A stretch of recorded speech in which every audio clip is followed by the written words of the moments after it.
En fait, ce qui se passe en Afrique, c'est que la crise économique a commencé avant la crise sanitaire. Parce que la nature des marchés fait que le mécanisme de transmission que sont les prix est instantané. Et que donc, dès que la crise a commencé en Occident, les cours des matières premières, en particulier qui intéressent l'Afrique, se sont effondrés, que le tourisme s'est arrêté, que le transport aérien s'est arrêté, affectant aussi les exportations, qui sont vraiment vitales pour l'économie africaine, et que c'est un phénomène dont il faut vraiment parler, les transferts des migrants, des émigrés, ont également été durement frappés, et ça, c'est 5% du PIB de l'Afrique.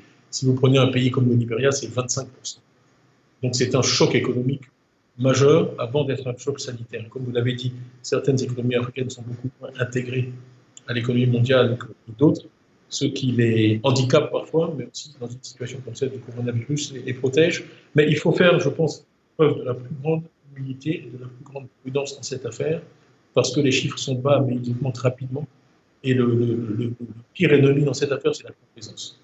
Il vaut mieux être trop armé et trop préparé que pas assez. Mais qu'est-ce que vous redoutez le plus pour les économies du continent? C'est presque une situation tragique, vraiment, parce que nous sommes frappés en Afrique au moment où vraiment les choses commençaient vraiment à décoller.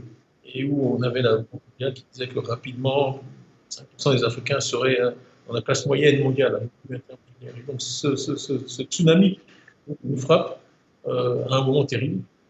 Tous les phénomènes qu'on vient de décrire, baisse des recettes de l'État, parce que la démographie, elle ne va pas s'arrêter.